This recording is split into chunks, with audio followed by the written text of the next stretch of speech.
Everybody to another DSM Buenos Aquaculture días, webinar. bienvenidos todos a Thank you otro for joining webinar us. de I hope acuicultura DSM. all is Gracias well por from estar your aquí con side. nosotros. Espero que todos Today, estén bien. me and my colleague Eduardo Yo y mi Yamashita are pleased to colega host Eduardo Dr. Yamashita Dominic vamos a Burrow recibir al in doctor another Damino webinar Buró en covering the otro topic webinar sobre el Assessing tema Effectiveness evaluación de la of efectividad Dietary de Strategies in estrategias de Aquaculture Nutrition. alimentación en la nutrición To give you a short acuícola. introduction Para dar from una Dr. Burrow. pequeña presentación del Over the doctor past Buró, 20 quiero years, decirles que por Dr. los últimos Burrow 20 años nutritional el doctor studies include ha hecho estudios de nutritional requirements nutrición in que incluyen nutrition for las different necesidades species, de nutrientes y la utilización the de development of diferentes especies de cost-effective food peces y el formulations and the desarrollo de evaluation of formulaciones de nutritive pienso costo value of efectivas, economical la feeds, evaluación del valor also the nutritivo management of de piensos environmental impacts económicos of y el aquaculture manejo operations, de los and the impactos development of medioambientales de las mathematical operaciones de models acuicultura y of el growth and desarrollo de nutrient modelos optimization matemáticos for species and fish. para Dr. el Burrow also crecimiento y el leads a uso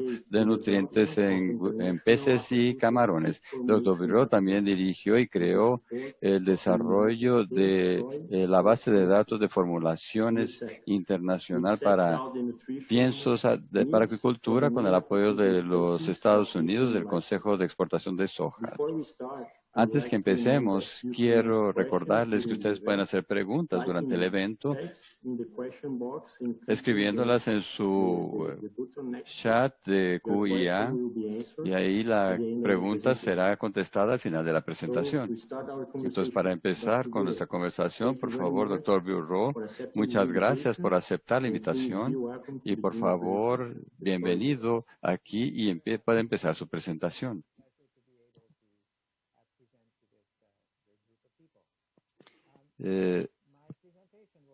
El sonido está muy bajo. El sonido está muy bajo, no se le escucha bien al doctor. Un momento, por favor. La traducción empezará en unos minutos.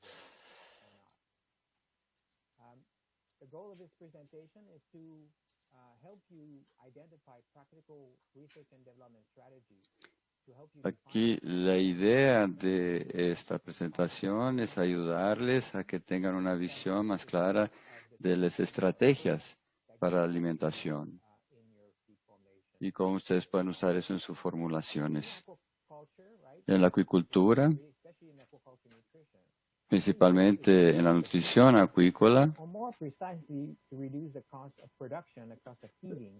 queremos reducir el costo de producción por causa del pienso. Momento, la traducción será interrumpida por problemas técnicos.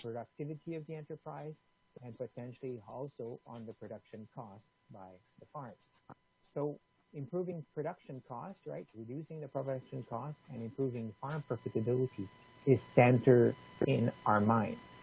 We may also want to be sustainable, right? Long-term También thinking queremos and ser sostenibles. So therefore, we may want Por to reduce eso, waste output.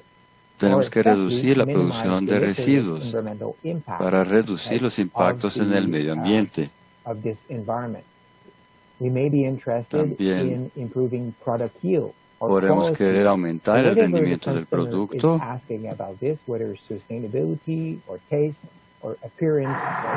Entonces queremos mejorar el rendimiento, la calidad, el sabor de los clientes.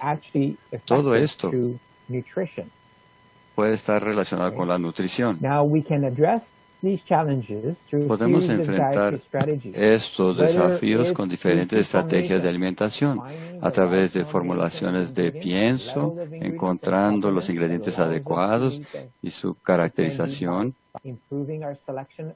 También podemos mejorar la selección de los ingredientes y potencialmente también podemos procesar los ingredientes de forma diferente para que sean más nutritivos, añadiendo aditivos y aplicando otras soluciones de nutrición, como por ejemplo enzimas de fitasa, proteasa y estimulantes del sistema inmunitario y otros compuestos relacionados. Esto puede aumentar la resistencia al estrés del animal y a enfermedades. Y también tenemos el manejo de la alimentación. En el mercado hay muchas posibilidades.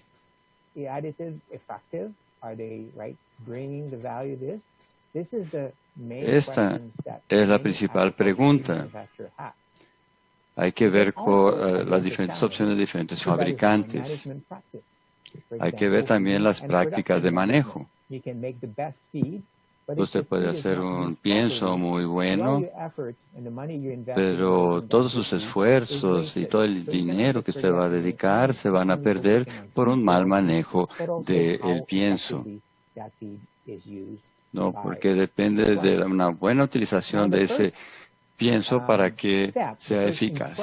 El primer paso,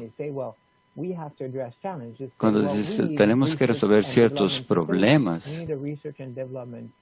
aquí tenemos que hacer investigación y desarrollo. Para eso necesitamos de ciertas instalaciones.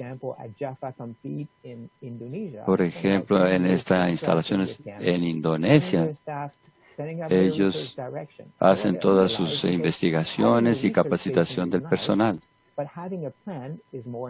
No, tener una estación de investigación y desarrollo es importante, pero tener un plan también es muy importante. Eso es muy importante porque si no usted puede desperdiciar muchos recursos si no tiene un plan bien definido para su investigación. Hay que tener también el equipo adecuado. Entonces, la investigación y desarrollo no tiene que comenzar en el laboratorio. Puede ser construido y diseñado de formas diferentes. El primer consejo es que ustedes piensen en las soluciones para resolver desafíos determinados. Vean, ustedes quieren ver la nutrición y la formulación de los piensos. Usted puede hacer estos estudios en ese mundo de la nutrición. Usted también puede mejorar las especificaciones de nutrición. Usted puede analizar los ingredientes de forma más detallada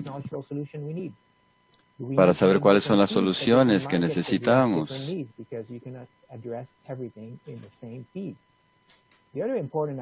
Otro aspecto importante tiene que ver con el control y la caracterización. Y usted puede hacer esto en su laboratorio de garantía de la calidad y de control de calidad, no para poder enfrentar ciertos desafíos. No. Ustedes pueden analizar la biodisponibilidad, la flotabilidad, la estabilidad y otros puntos críticos que indican la calidad de los ingredientes. Y el otro área es el área de la tecnología de pienso. Las empresas productoras de pienso analizan entonces la calidad de los ingredientes. Y usted tiene actividades de investigación y desarrollo relacionadas a aumentar el grado de la calidad de los ingredientes a través de un mejor procesamiento. Entonces la planificación es muy importante y determinar en qué área usted tiene que invertir sus recursos también lo es necesario para hacer trabajo relevante. Ahora, usted tal vez quiera medir la eficacia de su estrategia, ver las eficacias de sus directrices o de sus formulaciones. Y aquí hay un paso. La evaluación directa con los animales es solo el tercer paso. El primer paso debería ser una evaluación teórica. O sea, usted puede hacer simulaciones de formulaciones de piensos, enfocándose en el costo o en el objetivo específico. Usted puede prever bastante bien cuáles van a ser los costos y las cantidades de pienso necesarias para su situación. El primer paso, entonces, para medir su estrategia de alimentación es eficaz, es hacer una evaluación teórica. Usted puede usar modelos para prever la digestibilidad. Esto se puede combinar. Y usted no necesita los animales para determinar cuál es la digestibilidad de ciertos ingredientes. Usted puede empezar en su computadora. Después usted tiene que hacer una evaluación química. Por ejemplo, si yo estoy interesado en los niveles de colesterol, entonces usted hace esos análisis químicos. Pero tal vez su pienso ya está dando mucho colesterol. Entonces, evaluar el pienso en un laboratorio químico puede dar medidas reales de su pienso. Y también se pueden hacer para medir la digestibilidad o la cantidad de lípidos o de otros ingredientes. Después, usted puede hacer la evaluación directa. Y aquí usted puede hacer ensayos de escala laboratorial, o si puede hacer un ensayo en toda la granja piscícola, o hacer ensayos piloto, de proyectos piloto.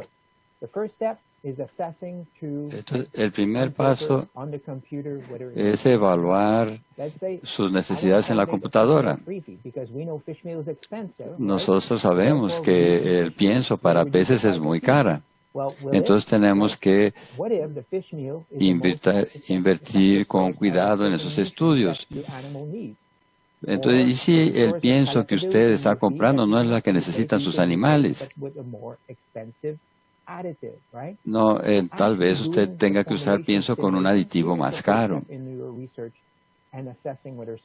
Entonces, usted tiene que evaluar la eficacia de su pienso, saber si su pienso es eficaz en términos de costos.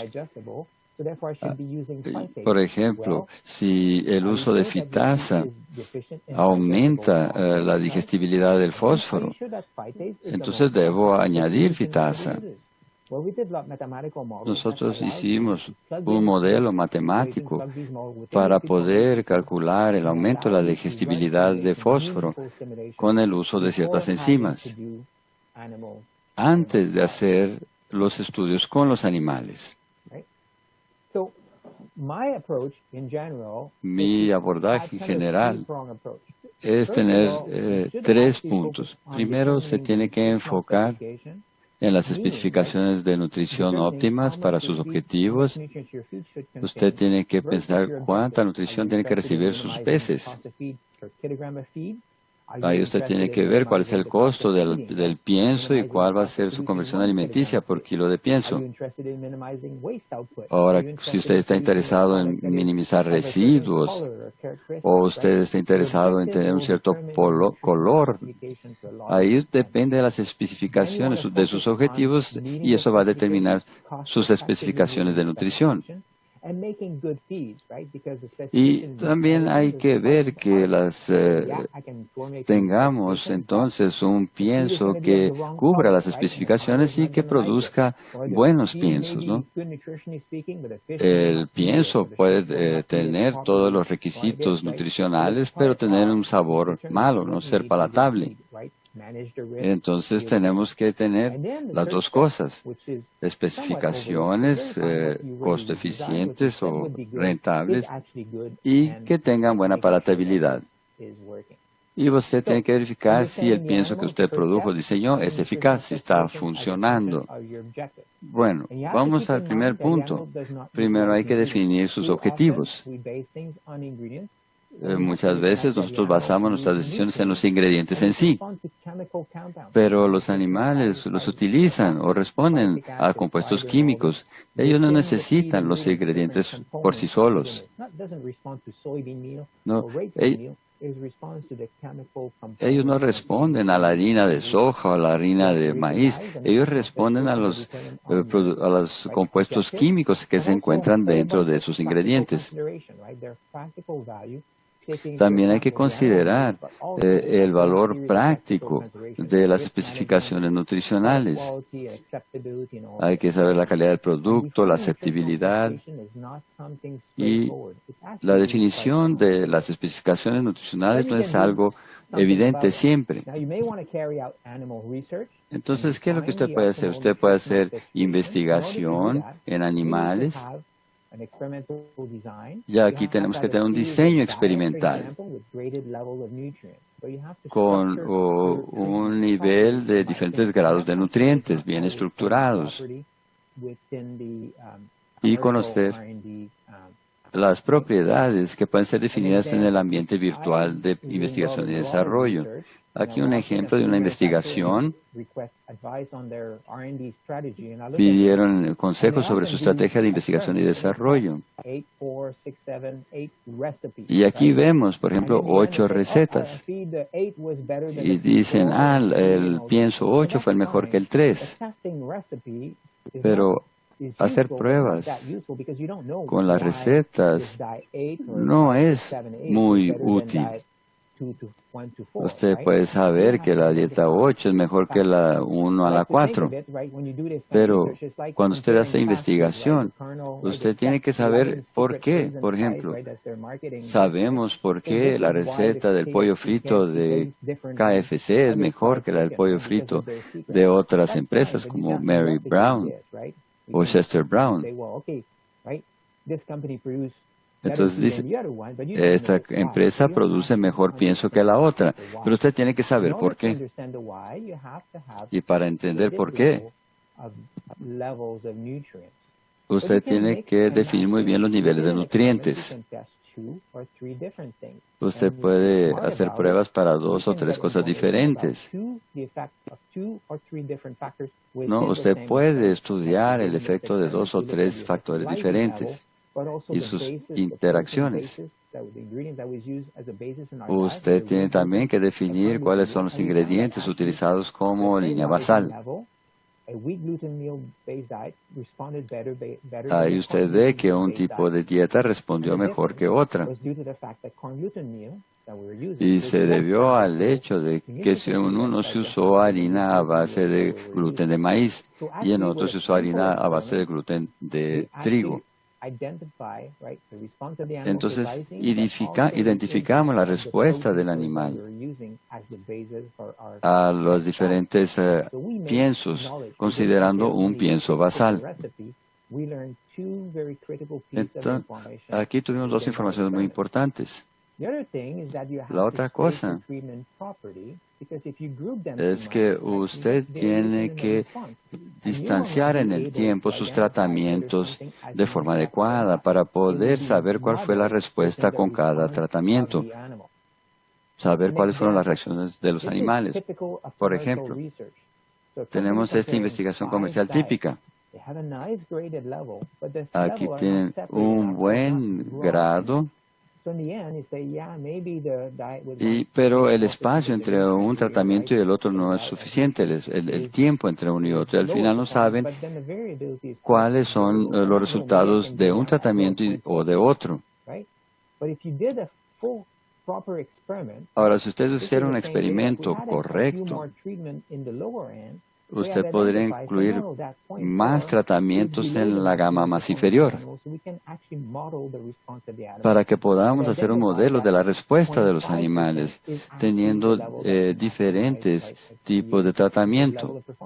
Tendremos un rango de tratamientos que van a cubrir desde los niveles significativamente deficientes a los niveles adecuados. Y esto nos va a permitir a tener una comprensión más clara de la naturaleza de la respuesta. Y es esencial también para analizar la respuesta de los animales. Esto va a ser muy relevante. Otro aspecto importante es tener referencias o benchmarking. Hace 10 años teníamos esta este pienso a base de harinas, pienso sin harina de pescado. Y esa era la base. Y ahí quisimos estudiar entonces el efecto de ciertos aditivos, ¿no? Como lisinas y otras fuentes de proteínas diferentes de las proteínas de origen vegetal. Aquí fuimos de un peso corporal final de 8 gramos para 18 gramos. Y esto fue por causa de los cambios en el pienso. Entonces, una dieta de buena calidad puede aumentar hasta 32 gramos, a fin de cuentas. Pero no es nada cerca de lo que podemos obtener con la dieta control comercial. O sea, hubo un impacto con el uso de esos nutrientes, de esos aditivos. Pero ¿cuál es el beneficio? Si al final usted va a tener peces que van a pesar menos que con su dieta control. Eso es muy importante. Otra cosa es poder cumplir las especificaciones de una manera rentable o eficiente en términos de costo. Y hacer también alimentos palatables. Los ingredientes son la fuente de los nutrientes requeridos por el animal. Usted tiene que analizar cada uno de los nutrientes, hacer una caracterización fina de esa composición nutricional de los ingredientes en el pienso. Esto es esencial. Y también hay que hacer una evaluación de la digestibilidad y biodisponibilidad de los nutrientes. Esto es crítico. No, esto debe ser el enfoque de su pesquisa. Y también se debe prestar atención en varias limitaciones y también a restricciones logísticas. Y después de eso, una vez que ya identificamos cómo esto funciona, una vez que sabemos cómo los ingredientes, cuáles son y cómo funcionan, ahí podemos utilizar aditivos en el pienso o otras soluciones nutricionales para enfrentar los problemas, pero para esto primero hay que hacer ciertas tareas antes. Por ejemplo, usted no le va a poner bandajes a una prótesis de pierna de madera, ¿no? Usted, por ejemplo, de nada sirve hacer un pienso que no es de buena calidad y después decir, le vamos a usar este aditivo o este otro aditivo. No, hay que hacer un buen pienso desde el inicio. Esto es lo que yo recomiendo. Ahora, lo importante es prever la digestibilidad de los nutrientes y el contenido de nutrientes digestibles en el pienso. Esto es muy importante porque hay muchos factores que afectan esto.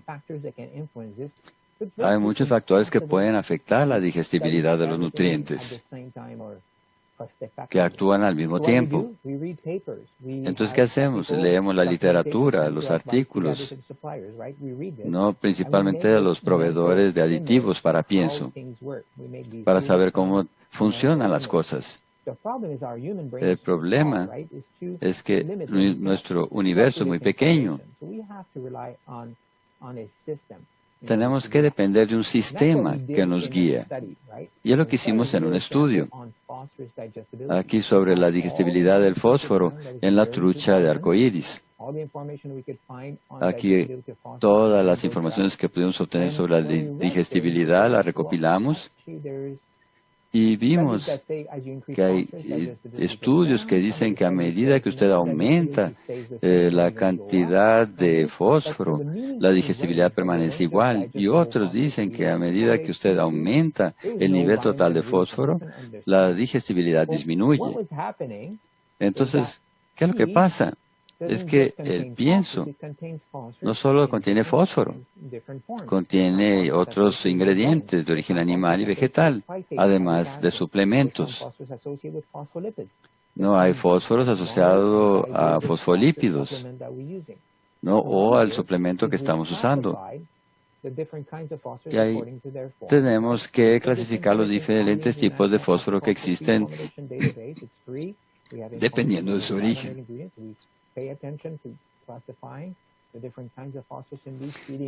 Hay diferentes fósforos, diferentes fuentes de fósforo.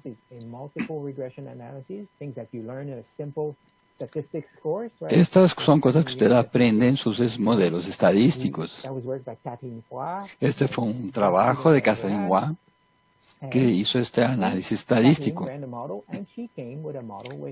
Kathleen hizo un modelo y vio la digestibilidad de diferentes formas de fósforo.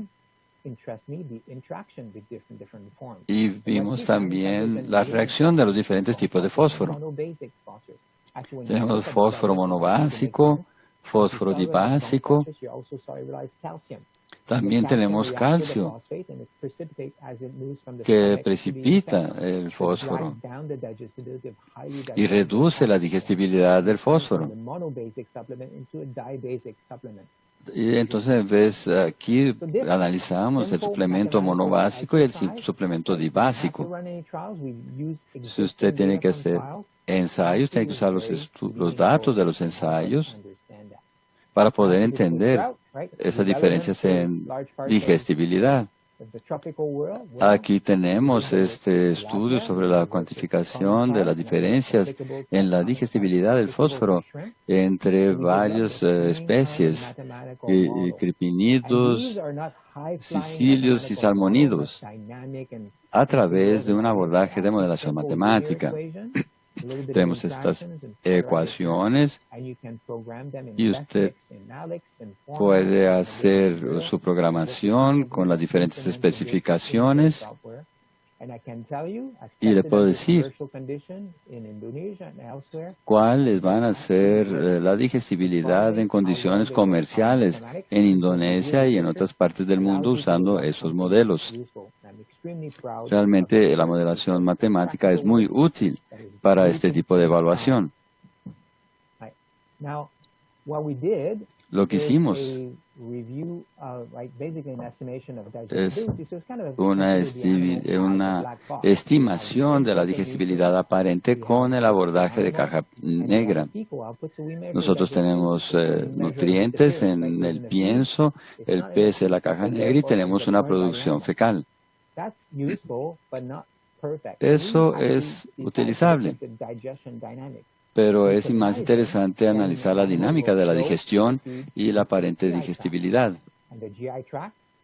Vemos aquí el tracto gastrointestinal que se puede dividir en tres partes: el estómago, el intestino proximal y el intestino distal. Lo que hicimos es que estábamos analizando la digestibilidad del fósforo. Ahí vimos la hidrólisis del ácido fítico y su efecto sobre el fósforo de los huesos. Cuando vemos el paso de un marcador que no es digestible en todos los compartimientos del tracto gastrointestinal. Y para resumir las cosas, aquí vemos los resultados. Aquí vemos la absorción de fósforo en el tracto gastrointestinal. Aquí vemos la absorción y la pérdida de fósforo en las diferentes partes del intestino. Ahí hicimos una suplementación con 0,3% de potasio de fitato, y después añadimos enzimas de fitasa, ¿no? La fitasa de la ronoenzima, y identificamos dónde la fitasa estaba funcionando, y demostró que no funciona en el estómago, pero funciona más en el intestino proximal y principalmente en el intestino distal. En el estómago no es activo. Vemos que la acción de la fitasa ronoenzima es más en el intestino proximal y distal. Esto muestra entonces la actividad de la enzima. No dice apenas, usamos fitasa y mejoró la digestibilidad. Ahora sabemos cómo está funcionando y cuál es la dinámica de la digestibilidad. Y esto tiene que ver con la aplicabilidad de eso. Podemos aplicarlo entonces a muchos nutrientes, esta metodología, a proteínas y aminoácidos, a lípidos, ácidos grasos, microminerales, a vitaminas y pigmentos carotenoides. Y todos estos ingredientes son muy caros. Y entonces tenemos que ver si van a ser digestibles. Después podemos estudiar el modo de acción de las diferentes enzimas o factores nutricionales o soluciones de nutrición. Tenemos que ver enzimas como proteasas, lipasas, NSPasas. También tenemos que ver la solución en la salud intestinal. Aquí tenemos que ver cómo estos ingredientes funcionan y dónde funcionan, para saber cuáles son los factores que pueden impactar la eficiencia de su pienso. Esto tal vez sea un poco difícil para un laboratorio de investigación y desarrollo comercial hacer estas pruebas, pero son realmente muy, muy importantes para entender la eficacia potencial de los componentes para mejorar la resistencia a enfermedad y estrés.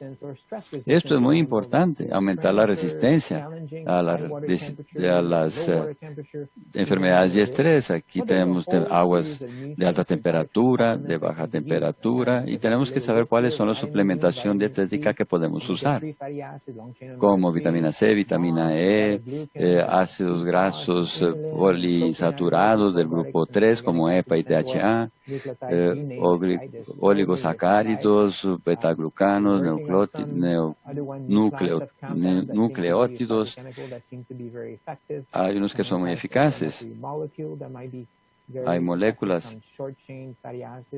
que pueden provocar cambios en los ácidos grasos de cadena corta. Ahora, ¿cómo evaluar la eficacia de estos elementos? Esta fue una de mis primeras aplicaciones. Aquí analicé la función de la nutrición. Entonces aquí vi los efectos de las dietas con diferentes niveles de lípidos y de ácidos grasos poliinsaturados sobre la actividad lisosímica, de lisosimas, en el riñón de las truchas con dos diferentes temperaturas. Vimos que no tuvo un efecto muy fuerte sobre las lisosimas, pero una vez que el pez desarrolla, por ejemplo, una herida en su costado, ahí yo tomé una nueva muestra y comparado con muestras de peces con apariencia saludable. Y aquí vimos la actividad de las lisosimas. Y aquí comparamos, ¿no?, dos tanques. En uno todos los peces tenían, dos peces tenían aspecto saludables, y en el otro tanque dos tenían aspecto saludable y uno tenía una herida muy grande.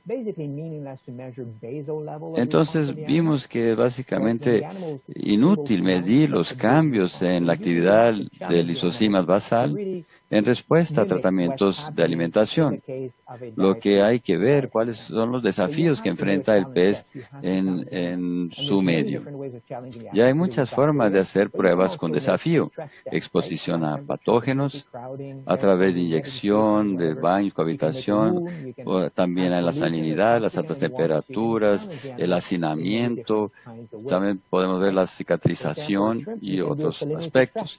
Podemos hacer un estrés de salinidad y crear condiciones bastante estresantes para los peces y ver qué es lo que pasa en el campo. Y aquí simplemente lo que lo hacemos añadiendo agua salada agua dulce a su agua salada. Y usted puede ver estas variaciones de la salinidad y diferentes niveles de estrés. La mejor prueba es aquella que tiene desafíos bacterianos, porque son el principal factor que ejercen influencia sobre su rendimiento. Yo acabé de terminar este estudio hace algunos meses, donde hicimos pruebas de desafío bacteriano en camarones.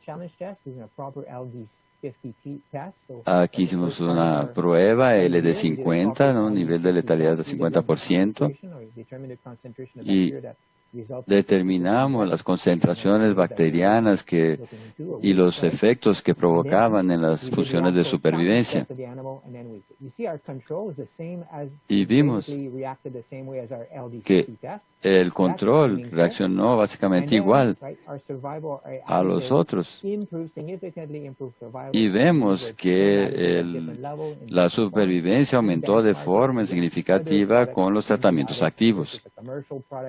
¿No? Aquí también comparamos con un producto comercial y también nuestro tratamiento con un aditivo.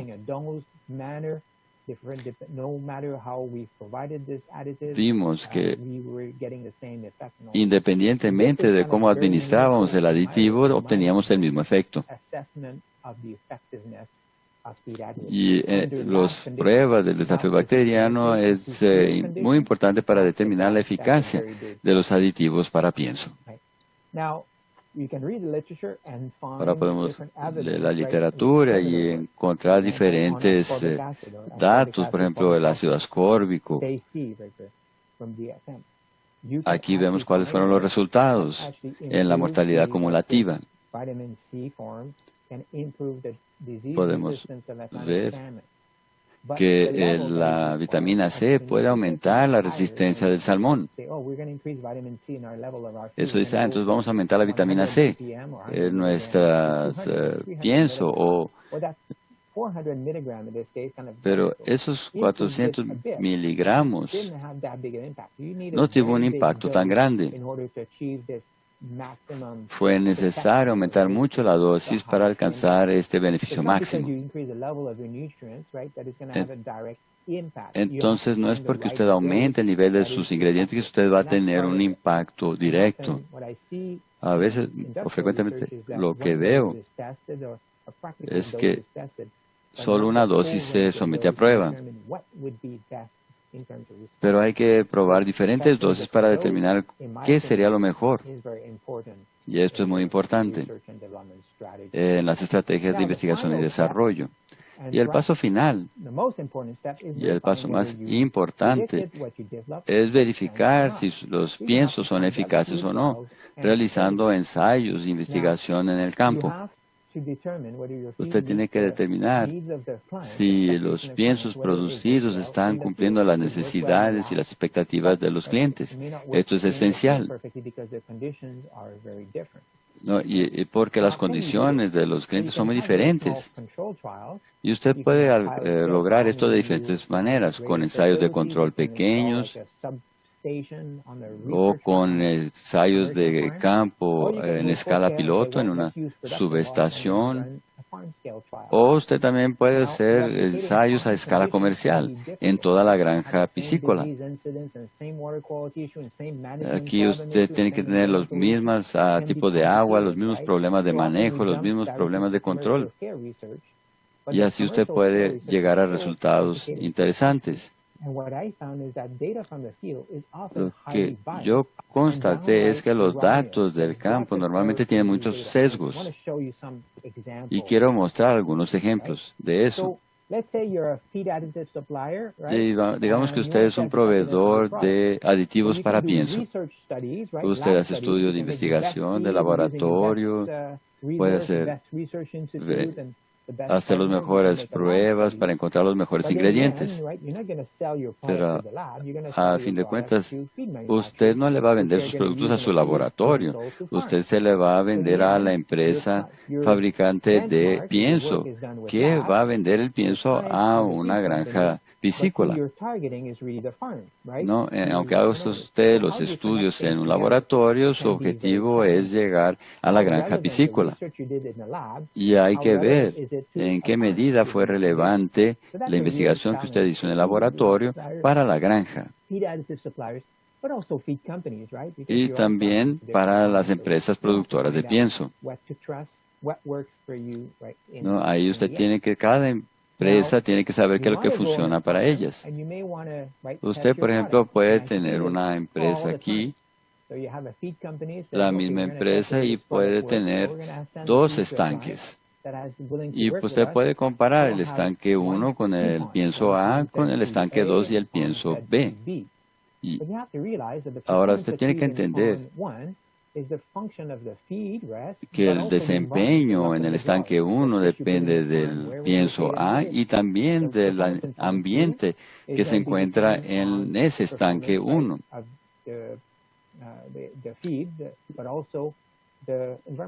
Por eso tenemos estas funciones o estas ecuaciones sobre el desempeño de los peces en el estanque 1 y en el estanque 2. ¿No?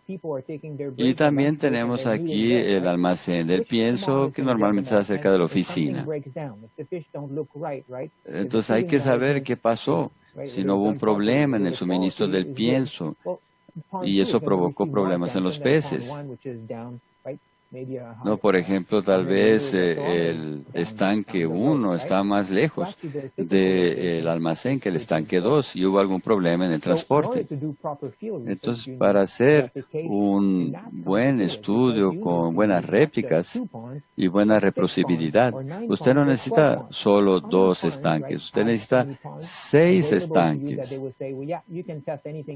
¿no? Para poder tener resultados más adecuados. Claro, esto puede costar más dinero, pero usted tiene que tomar cuidado porque hay una lucha, ¿no?, en términos de recursos y investigación en el campo. Entonces, lo que usted tiene que tener son experimentos que tengan una buena reproducibilidad, o sea, que tengamos un buen número de réplicas. Esto es necesario para un diseño adecuado del estudio.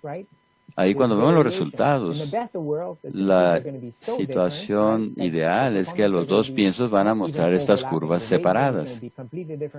No van a ser resultados totalmente diferentes. Pero en el mundo real, aquí estamos hablando de 1970, ¿no? Pero hoy, en 2020, usted puede esperar que 15%, 20%, 5% de sobreposición. No vamos a tener entonces curvas normales que se van a sobreponer, aunque las medias estén separadas. Y esto nos da los errores de tipo 1 y tipo 0. Aquí tenemos un escenario de las diferencias en conversión alimenticia.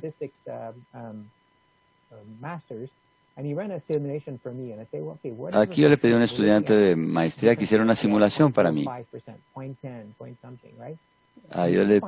Si usted está buscando diferencias pequeñas, usted necesita 24 réplicas. Entonces, con este experimento que hacemos 2, 3, 4 o 6 réplicas, no está nada cerca del número necesario de réplicas para poder constatar diferencias pequeñas, por ejemplo, en camarón. Por ejemplo, la tasa de supervivencia. Usted puede esperar una tasa de supervivencia de 80%. Para este experimento necesitaríamos 350 réplicas. Entonces, para saber qué aditivo te va a dar el mejor resultado. Entonces requiere muchas réplicas. No, el problema es que las personas hacen experimentos y después escogen aquellos experimentos que les dan los resultados que desean. Y eso no funciona, eso no es válido. Porque usted ve mucho que esos experimentos en el campo, hay mucho criterio selectivo para seleccionar solo los experimentos favorables. Y esto no va a dar buenos resultados. No es una buena estrategia. Usted puede usar jaulas experimentales para hacer experimentos con camarón, como en este caso. Aquí usted puede generar un gran número de réplicas.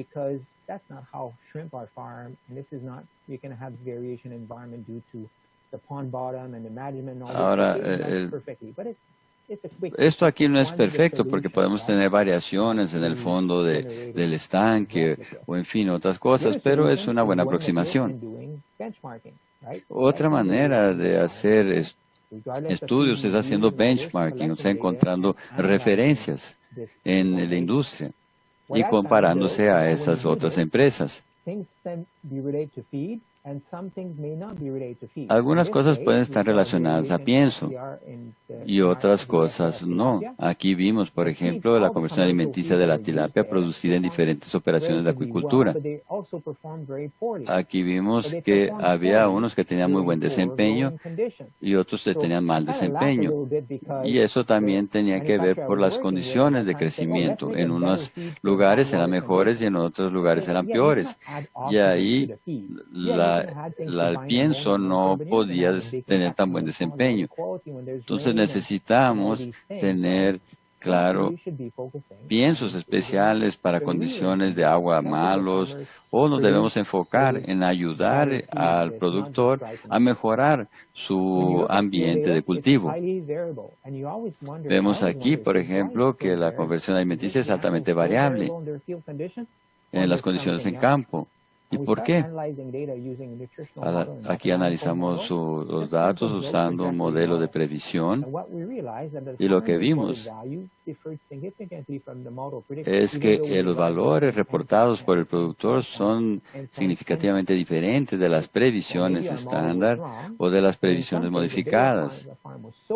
En algunos casos, los datos de la granja piscícola estaban tan equivocados que realmente no sabíamos cuál era la condición de los peces durante la cosecha.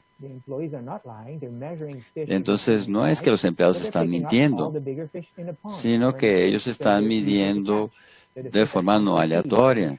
Normalmente, cuando ves un estanque, usted va a tender a medir el tamaño de los peces de acuerdo con los peces mayores, porque son los más fáciles de pescar. Y esto va a generar sesgos en sus muestras y provocar variaciones muy grandes que no tienen sentido.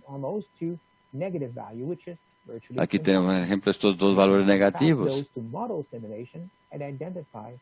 Entonces, es mejor hacer simulaciones con base en modelos matemáticos. Otra cosa es que también estimar los inventarios de los animales también se hace muy mal, haciendo muestras en el campo. Vean aquí, en comparación a los modelos matemáticos. Aquí, según ellos, a veces tenemos más, a veces tenemos menos animales. Entonces, normalmente no refleja la realidad. Entonces, cuando vamos a una granja piscícola, hay que estimar, por ejemplo, el consumo de pienso por animal. Y después tenemos que hacer una auditoría de los datos de campo. Y ahí usted tiene que hacer las correcciones necesarias para eliminar los sesgos de campo y poder analizar qué aditivos se puede utilizar para mejorar el desempeño de su pienso. O para poder enfocarse en problemas específicos o en periodos específicos. Claro que durante el crecimiento usted no puede entrar en el estanque y medir a todos los peces. Pero hay maneras de hacer esta auditoría de los datos. Nosotros constatamos que podríamos ver la misma situación de formas diferentes. Podemos, cuando los datos son de buena calidad, esos datos son muy cercanos a los datos previstos. Pero a veces la granja sugiere una cosa y el modelo sugiere otra. Y aquí debemos medir la confiabilidad de los métodos. Entonces, cuando tenemos datos de mejor calidad, significa que la granja tiene un mejor manejo,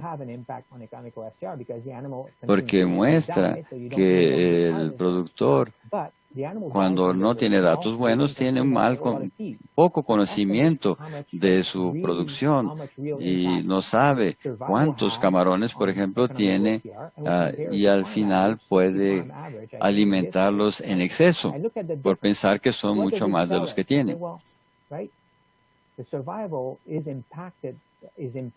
Y la supervivencia también puede afectar la conversión alimenticia económica,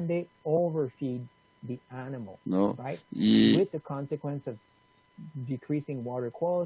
esto entonces provoca una alimentación excesiva de los peces con perjuicio para la calidad del agua y una reducción de la supervivencia. Entonces, otra cuestión es utilizar los piensos de forma más racional. Hicimos un modelo basado en principios prácticos, ¿no? Y después pensamos cómo después aumentar la escala de las investigaciones y desarrollo. Aquí tenemos los datos reales reportados por la granja. Aquí tienen problemas de supervivencia, de enfermedades. Y vean la diferencia con las previsiones del modelo, calibrado con base en trabajos experimentales a escala piloto. ¿No? Y esto permite reajustar la estrategia de alimentación.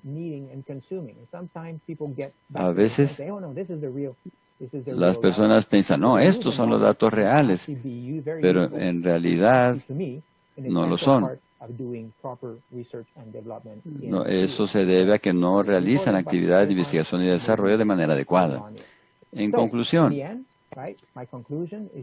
es que usted puede evaluar de manera relevante la eficacia de las estrategias de alimentación a través del uso de una combinación de diferentes abordajes. Usted puede usar estudios laboratoriales o estudios en el campo, o en escala piloto o en escala comercial. El primer paso es evaluar si la estrategia es adecuada económicamente o si se justifica económicamente. Hay que ver si el diseño del experimento es adecuado, con una buena estructura de tratamientos y buena replicación. Las pruebas de campo es altamente deseable, pero también enfrentan muchas dificultades. Tienen problemas con la calidad de los datos y los impactos en diferentes factores y requiere una recolección de datos enorme y una auditoría adecuada de los datos y abordajes de modelación. Esta sería entonces mi visión general del tema y espero poder responder sus preguntas. Thank you very much, Doctor. Muchas gracias, doctor. Muy interesante, información muy valiosa. Aquí tenemos productores acuícolas. Han apreciado tanto esta ponencia como nosotros. Mark, para ver cómo estos experimentos son importantes y tener resultados en la granja, esto puede mejorar mucho el negocio, puede mejorar mucho el desempeño de los peces y del negocio, y ver cómo es importante respetar un nivel mínimo de metodología. Entonces, de pensar o usar una solución o cualquier aditivo, es muy importante tener esta práctica de investigación y desarrollo. Entonces, hay que hacer la tarea, como dijo Dominique. Es muy importante hacer su tarea. No hay ningún producto mágico, no hay ningún aditivo que pueda resolver todos los problemas de la granja. Entonces, es muy importante saber cuáles son las condiciones de cría y recría. Ahora vamos a abrir la sesión de respuestas y de preguntas y respuestas. Vamos a recibir sus preguntas, comentarios y opiniones. Gracias, Thiago y Dominique. Fue una ponencia muy interesante y tenemos algunas preguntas. La primera es sobre las microtoxinas. ¿Cuán sensibles son los peces y los camarones a micotoxinas? Esa es una buena pregunta y yo no tengo la respuesta adecuada.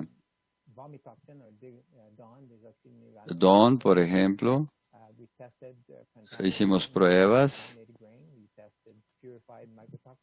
También hicimos pruebas con otras micotoxinas y los peces son muy sensibles. La trucha de arcoíris es el más sensible a las micotoxinas, a la micotoxina B1, por ejemplo, y a DON.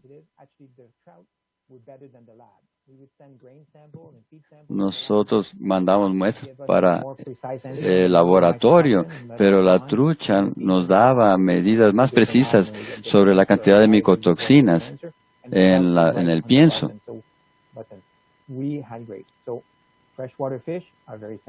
Entonces los peces de agua dulce son muy sensibles.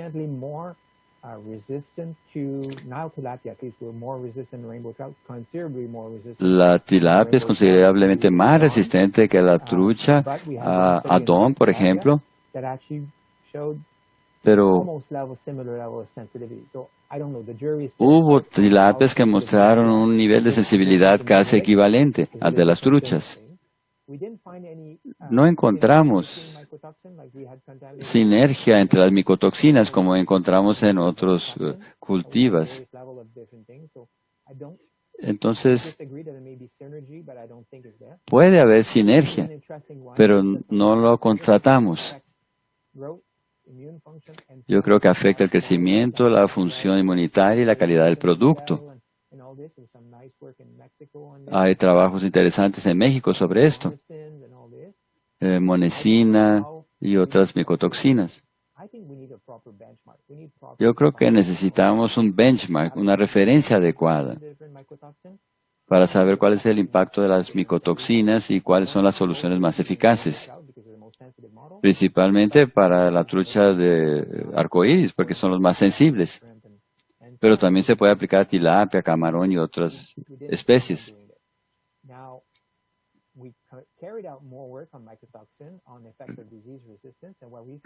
Realizamos este trabajo con micotoxinas y su efecto sobre la resistencia a enfermedades.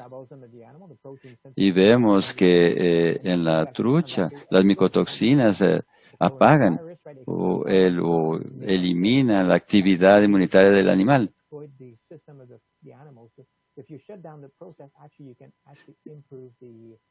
Y si usted elimina ese proceso, usted puede aumentar la resistencia a la enfermedad. Es una pregunta muy complicada. Mi opinión personal es que las personas se preocupan demasiado con las micotoxinas. Claro que las micotoxinas promueven cáncer. Eso me preocupa.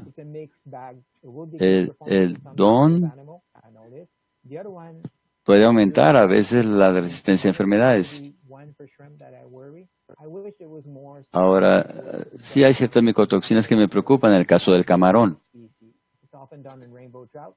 Normalmente los estudios se hacen en trucha de arcoíris.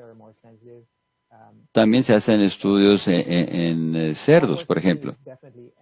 Hay que hacer más trabajos de investigación en ese sentido.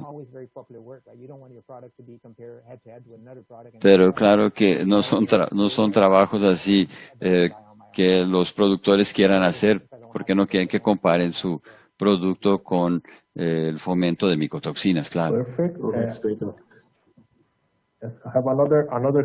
Tenemos otra pregunta. talking about especially some additives or synthetic amino acid that can be leaching Aquí, in ¿cuál the es el water. aminoácido que podemos tener en el agua? ¿Qué aminoácidos el pienso puede liberar el agua? Si hay tecnologías que mejoran, entonces el aprovechamiento de aditivos para pienso para camarón. Es verdad, el pienso para camarón tiene que permanecer en el agua bastante tiempo. No, si usted le pone una piedra al camarón, el camarón no se va a interesar en comprarlo, en comerlo. Entonces usted tiene que usar molécula que atraiga la atención del camarón. Normalmente son esos ingredientes que contienen productos de fermentación. Y ahí tiene que liberarse en el ambiente, en el agua, y allí el camarón siente la atracción. Entonces, si usted va a minimizar la lixiviación de alguno de los ingredientes, usted también va a minimizar el mecanismo de atracción. Hace algunos años, por ejemplo, hicieron experimentos con camarón y se usaban emulsificantes. Encontraron una mezcla que se emulsificaba adecuadamente. Creo que puedo pensar en lo mismo para las enzimas. Tal vez ingredientes solubles en agua. O puede emulsificar en una base aceite. Esa es una estrategia, ¿no? Y libera solo el componente hídrico. Ahora, ¿cómo puedo maximizar mi pienso para que sea más palatable para el animal? Aquí realmente requiere un diseño experimental. Hace 3 meses yo estaba haciendo estudios y por eso bromeaba sobre las réplicas. No, normalmente los experimentos se tuvo que rehacer 60 veces. Y constatamos que el aditivo comercial era eficaz.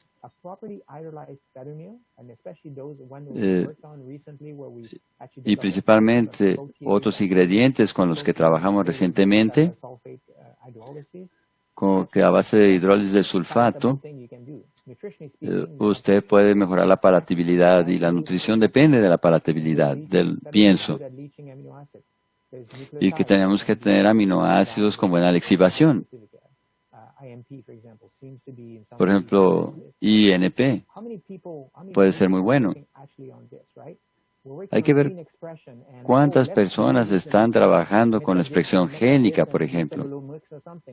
¿No? Entonces, pero ¿quién está trabajando en pienso que es palatable para los camarones? Nadie está trabajando en la palatabilidad del pienso para los camarones. Y ese trabajo a veces queda en el olvido.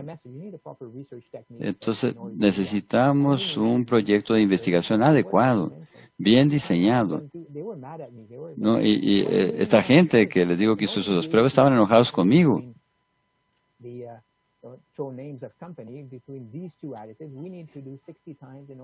No, si les dije, si ustedes quieren saber si un aditivo es mejor que el otro, tienen que hacer el experimento 60 veces.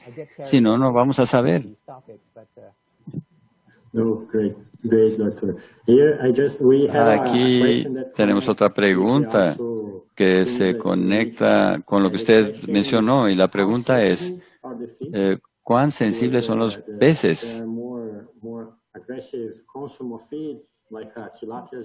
Porque son más agresivos en el consumo de pienso, las tilapias en las jaulas, por ejemplo, en el caso de ingredientes con baja palatabilidad. Todo el mundo supone que el consumo de pienso es una cuestión de sabor.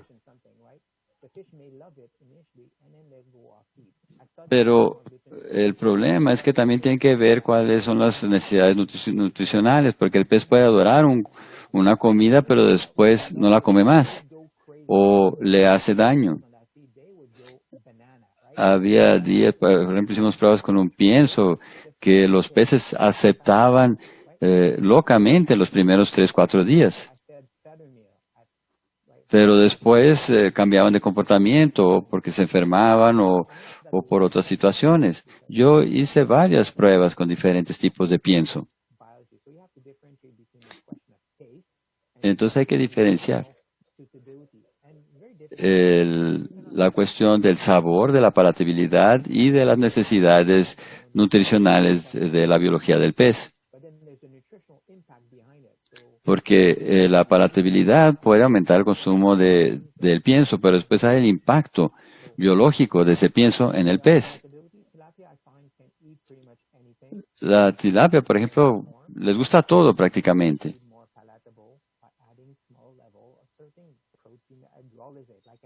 Usted puede, por ejemplo, aumentar un poco la palatabilidad añadiendo pequeñas cantidades de hidrólisis de proteína.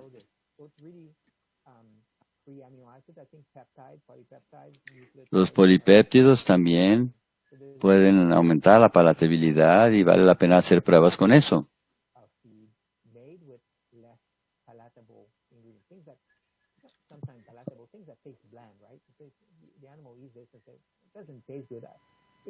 Y si usted hace piensos sin ingredientes de palatabilidad, va a tener un sabor que no va a atraer a los peces.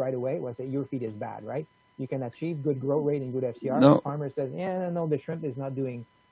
Usted no importa tanto la velocidad con que los animales comen su pienso, lo importante es alcanzar una buena conversión alimenticia y un buen rendimiento. A veces usted tiene un buen rendimiento, buena conversión alimenticia, pero como los peces no muestran avidez para comer el pienso, el productor piensa que el pienso no es bueno. Pero usted puede tener un buen crecimiento con un pienso no tan palatable, pero puede acrecentar ciertos aditivos para aumentar su palatabilidad. Una pregunta más. ¿Usted podría hablar sobre el dilema del fósforo en la acuicultura? El fósforo es un factor eliminado que aumenta el crecimiento de las algas.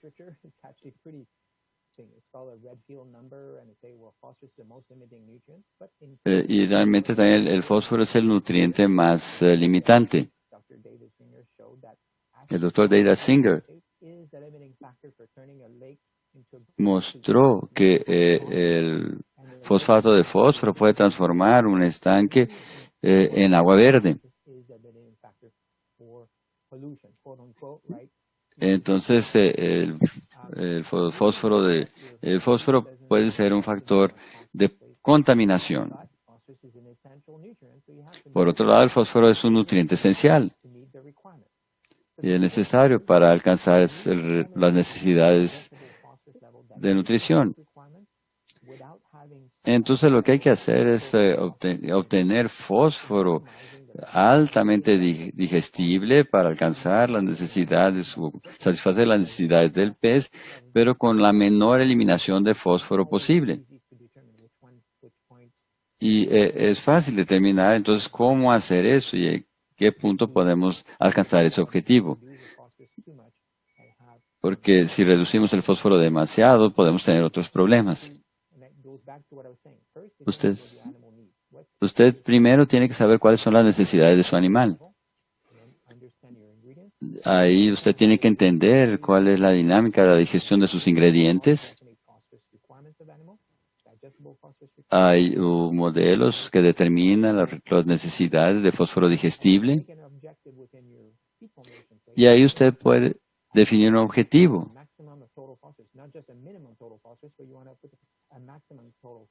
Yo quiero un máximo de fósforo total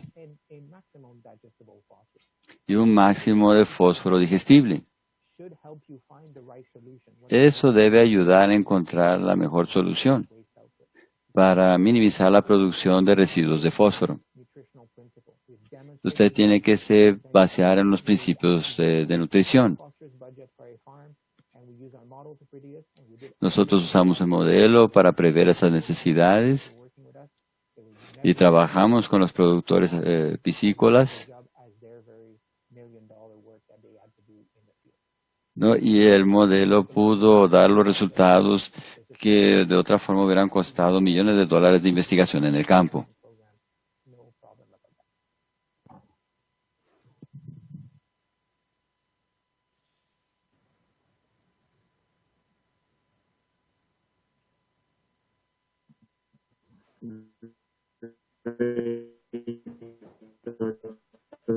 We are having a lot of questions. For biomodeling, do you consider Tenemos muchas preguntas. Para hacer la modelación matemática, ¿usted considera los datos históricos? Sí, es lo que usted tiene que hacer. Es lo que usted tiene. Para hacer modelación con base en datos, usted tiene que usar sus datos históricos. También usted tiene que hacer una auditoría de la calidad de sus datos para ver si no hay datos sin sentido. Y es muy importante ver que hay una consistencia en sus datos, que son coherentes. Y es lo que nosotros hemos hecho.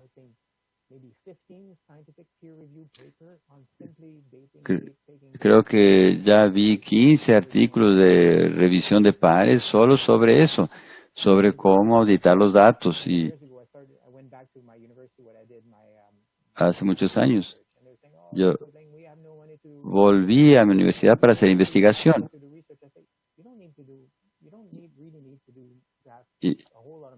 Y me dijeron, no tenemos dinero para hacer investigación, es muy caro. Yo dije, no necesita de tanto dinero. Usted tiene bases de datos y eso ya te puede dejar ocupado toda tu vida, ¿no? Y ver si lo que usted prevé funciona.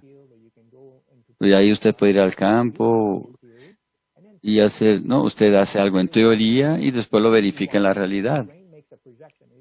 No, su cerebro hace una proyección.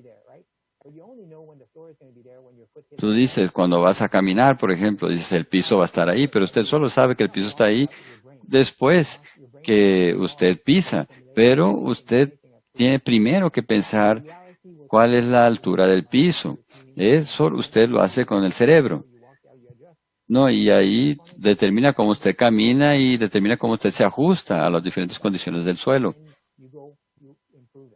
Y después usted va adquiriendo experiencia y va mejorando. No, eso es tu cerebro que está funcionando, que usted no lo crea o no lo entienda. Una pregunta más sobre los requisitos para camarones. ¿Qué es lo que mejora la tasa de supervivencia de los camarones en términos de nutrición? Si usted lee la literatura técnica, todo es bueno. Probióticos, prebióticos. Usted no debería tener problemas de mortalidad, ¿no? Con tantas cosas buenas, ¿verdad? Pero la realidad es más compleja. Como dije, esos estudios son muy selectivos en los datos que usan. Entonces, en realidad hay que seleccionar los datos de la granja piscícola y analizarlos adecuadamente. Yo hice un estudio reciente.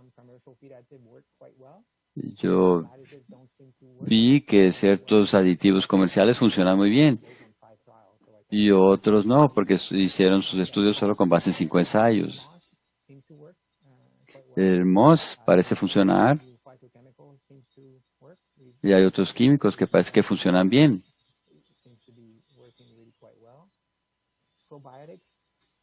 Los probióticos pueden funcionar tanto en el agua como en el pienso.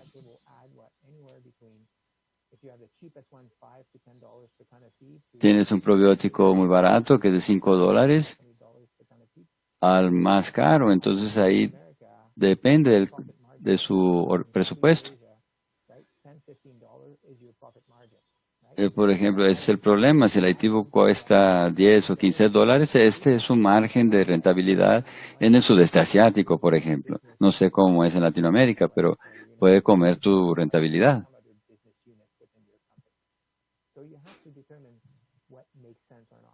Entonces usted tiene que determinar qué es lo que tiene sentido en su granja piscícola o no. Y por eso la gestión de la alimentación y del pienso es clave. Hay gente que dice, nuestro pienso no sirve, no es bueno. Y yo les digo, pero el problema no es el pienso, el problema es la calidad del agua. Ese es el problema. Ustedes están manejando muy mal el agua y no están manteniendo agua de buena calidad. O sea, nada es una panacea. Pero sí, hay aditivos que funcionan, nucleótidos, y a veces funcionan bien, a veces no. Es como manejar un Ferrari, ¿no? En un camino de tierra, ¿no? No siente su beneficio. Muchas gracias por sus últimos comentarios. Tenemos una pregunta aquí. ¿Qué pregunta? ¿Qué es lo mejor? ¿Utilizar datos de investigaciones hechas en el campo o en el laboratorio para utilizar para ecuaciones de digestibilidad o de necesidades nutricionales? Mi abordaje es que empiezo en el laboratorio. Después yo voy a un estudio en escala piloto y después en escala de granja. Ahí hay que analizar la composición del pienso, los ingredientes del pienso y la deposición de los ingredientes.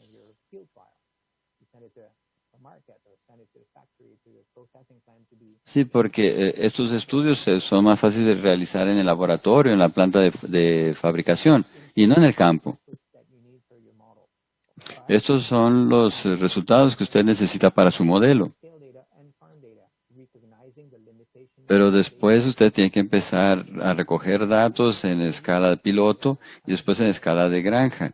Pero siempre reconociendo las limitaciones que existen en ese tipo de recolección de datos. Muchos de los datos en las granjas son inventadas. El empleado dice, yo creo que es tanto.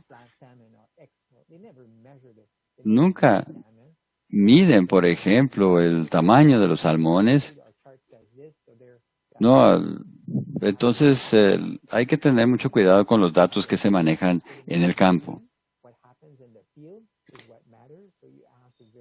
Claro que lo que importa es lo que ocurre en el campo. Entonces usted tiene que verificar los resultados de su estrategia.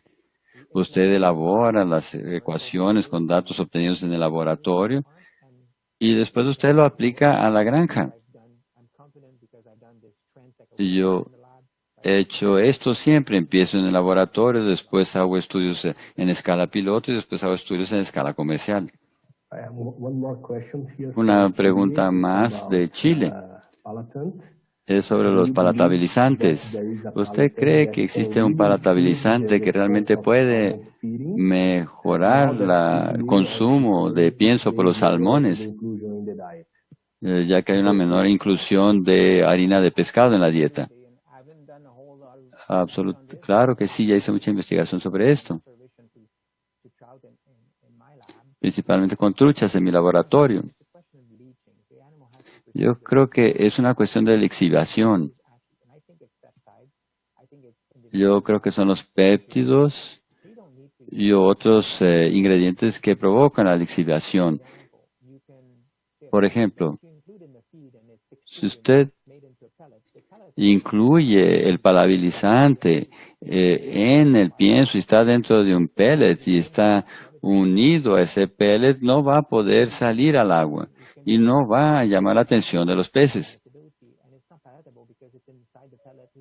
Y no va a ser palatable para los peces porque el ingrediente, el palatabilizante está dentro del pellet, ¿no? Tal vez si usted pusiera el palatabilizante como una capa externa, el resultado sería diferente. Tal vez algunos productores o proveedores puedan hacer eso, hacer pruebas con eso.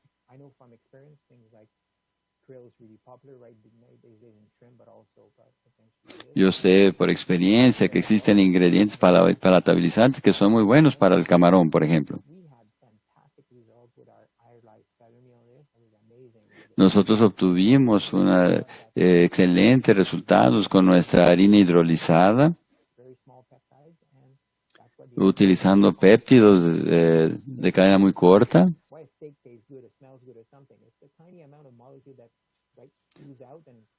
Sí, porque no tiene que así oler o tal. Son aquellas pequeñas moléculas que salen al agua cuando usted echa el pienso al agua y que sueltan ese sabor y atraen a los peces hacia el pienso.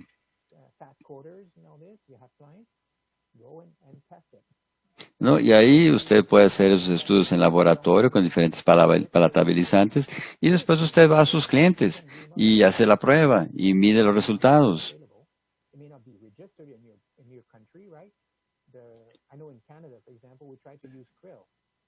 En Canadá, por ejemplo, tratamos de usar krill y ahora no nos dejan en Canadá usarlo.